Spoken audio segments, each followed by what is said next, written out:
Hello every one, എൻ്റെ പേര് പൂർണിമ. ഞാൻ JDT ഇസ്ലാം കോളേജ് ഓഫ് ഫാർമസിയിലെ അസിസ്റ്റൻറ്റ് പ്രൊഫസറായിട്ട് വർക്ക് ചെയ്യുന്നു. ഇന്ന് ഞാൻ ഡിസ്കസ് ചെയ്യാൻ പോകുന്ന മോളിക്യൂളാണ് tigecycline. It's brand name is Tygacil. Tigecycline എന്ന് പറയുന്ന മോളിക്യൂളിൻ്റെ പേര് കേൾക്കുമ്പോൾ തന്നെ യു ക്യാൻ ഗെസ് ഏത് ക്ലാസ്സിൽ വരുന്നതായിരിക്കുന്നു. ടെട്രാസൈക്ലിൻ ക്ലാസ് ഓഫ് ആൻറ്റിബയോട്ടിക്സിൽ വരുന്നതാണ്. ബട്ട് ടെട്രാസൈക്ലിനിൽ വേറെ അതിൻ്റെ ഒരു ഡെറിവേറ്റീവ് എന്ന് പറഞ്ഞിട്ട് ഗ്ലൈസിൽ സൈക്ലിൻ എന്ന് പറയുന്ന ഒരു ക്ലാസ് ഉണ്ട്. ആ ക്ലാസ്സിൽ വരുന്നതാണ്. അതിലത്തെ ഏറ്റവും ഫസ്റ്റ് മോളിക്യൂളാണ് ടിജിസൈക്ലിൻ എന്ന് പറയുന്ന antibiotic. And it is structurally related to minocycline. Minocycline എന്ന് വെച്ചാൽ നമ്മുടെ മിനോക്സിഡിലത്തെ മോളിക്യൂളാണ്. And it has been approved by FDA for use on June 15, 2005. ടെട്രാസൈക്ലിൻ്റെ ഒരു മെയിൻ ഡ്രോബാക്ക് എന്തായിരുന്നു എന്ന് വെച്ചാൽ it was development of resistance. അതുകൊണ്ടാണ് ടെട്രാസൈക്ലിൻ്റെ കുറേ മോളിക്യൂൾസ് ഒന്നും ഇപ്പോൾ നമുക്ക് യൂസ് ചെയ്യാൻ പറ്റുന്നില്ല. അവിടെയാണ് ടിജിസൈക്ലിൻ്റെ അഡ്വാൻറ്റേജ് വരുന്നത്. It has decreased susceptibility for the formation of resistance. And ഇതൊരു ബ്രോഡ് സ്പെക്ട്രം ആൻറ്റിബയോട്ടിക് ആണ്. It has broad spectrum of activity against gram positive organisms. പിന്നെ ഗ്രാം നെഗറ്റീവും പിന്നെ എനേറോബ്സിനെതിരെയും അത് യൂസ് ചെയ്യുന്നുണ്ട്. ബട്ട് മെയിനായിട്ട് ഗ്രാം പോസിറ്റീവ് ഓർഗാനിസത്തിനെതിരെയാണ് യൂസ് ചെയ്യുന്നത്. ഇതിൽ വരുന്നത് പെനിസിലിൻ റെസിസ്റ്റൻറ്റ് സ്ട്രെപ്റ്റോകോക്കസ് ന്യൂമോണിയ, പിന്നെ മെർസ എന്ന് പറയുന്ന മെത്തിസിലിൻ റെസിസ്റ്റൻ്റ് ആയിട്ടുള്ള സ്റ്റെഫൈലോകോക്കസ് ഓറിയസ് സ്പീഷീസ്, പിന്നെ MRSAയിൽ വരുന്ന സ്റ്റെഫൈലോകോക്കസ് എപ്പിഡെർമിഡിസ്, പിന്നെ വാൻകോമൈസിൻ റെസിസ്റ്റൻ്റ് ആയിട്ടുള്ള എൻറ്ററോകോക്കസ് സ്പീഷീസ് VRE സ്പീഷീസിനെതിരെയാണ് ഇത് മെയിനായിട്ട് യൂസ് ചെയ്യുന്നത്.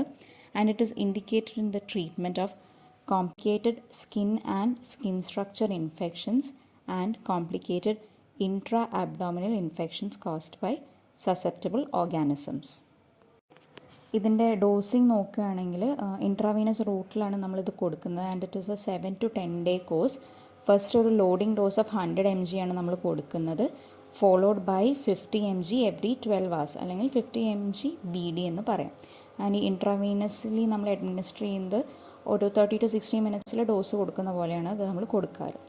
ആൻഡ് ഈ ഒരു dosage adjustment is only required in patients with severe hepatic impairment. അതല്ല സെക്സ്, റേസ് അല്ലെങ്കിൽ ഏജ് ഒന്നും വെച്ചിട്ട് നമുക്ക് അല്ലെങ്കിൽ people with mild or moderate hepatic impairment അല്ലെങ്കിൽ റീനൽ ഫങ്ഷൻ ഇമ്പയർഡ് ആയിട്ടുള്ള ആൾക്കാരിലൊന്നും നമുക്ക് ഡോസേജ് അഡ്ജസ്റ്റ്മെൻറ്റ് വേണ്ട. സിവിയർ ഹെപ്പാറ്റിക് ഇമ്പയർമെൻ്റ് ഉള്ള ആൾക്കാരിൽ മാത്രമേ ഡോസേജ് അഡ്ജസ്റ്റ്മെൻറ്റ് ആവശ്യമുള്ളൂ. ആൻഡ് ഡ്രഗ് ഇൻട്രാക്ഷൻസ് നോക്കുകയാണെങ്കിൽ സൈറ്റോക്രോം P450 എന്ന് പറയുന്ന enzyme which is responsible for metabolising ഒരു 50% ഓഫ് ദ ഡ്രഗ്സ്, നമ്മൾ കഴിക്കുന്ന 50% ഓഫ് ദ ഡ്രഗ്സിനെ മെറ്റബോളൈസ് ചെയ്യുന്ന എൻസൈമാണ് സൈറ്റോക്രോം P450. ആ ഒരു എൻസൈമായിട്ട് ഒരു ഇൻട്രാക്ഷനും ഇതിന് കാണുന്നില്ല. പിന്നെ നമ്മൾ മോണിറ്റർ ചെയ്യേണ്ടത് tigecycline if it is being administered with warfarin. ആ ഒരു സമയത്ത് നമ്മൾ ഇവരെ INR, that is how much time it blood takes to clot, ആ ഒരു INR അല്ലെങ്കിൽ ആ റേഷ്യോ ഒന്ന് മോണിറ്റർ ചെയ്യേണ്ടതാണ്.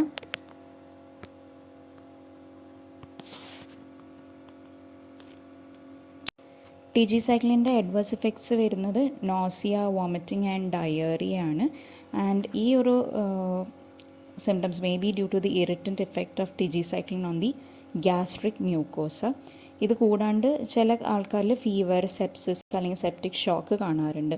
പിന്നെ ടിജിസൈക്ലിൻ ടെട്രാസൈക്ലിന് നമ്മൾ കൊടുക്കുമ്പോൾ പേഷ്യൻറ്റ് കൗൺസിലിംഗ് കൊടുക്കുന്ന പോലെ it is not recommended in pregnant women due to dental staining and bone growth inhibit ചെയ്യുന്നത് കൊണ്ട്. അതുപോലെ തന്നെ ചിൽഡ്രൻ ബിലോ 8 years ഇവരിലും അത് നമ്മൾ കൊടുക്കാറില്ല, റെക്കമെൻഡ് ചെയ്യാറില്ല. So that's all. Thank you.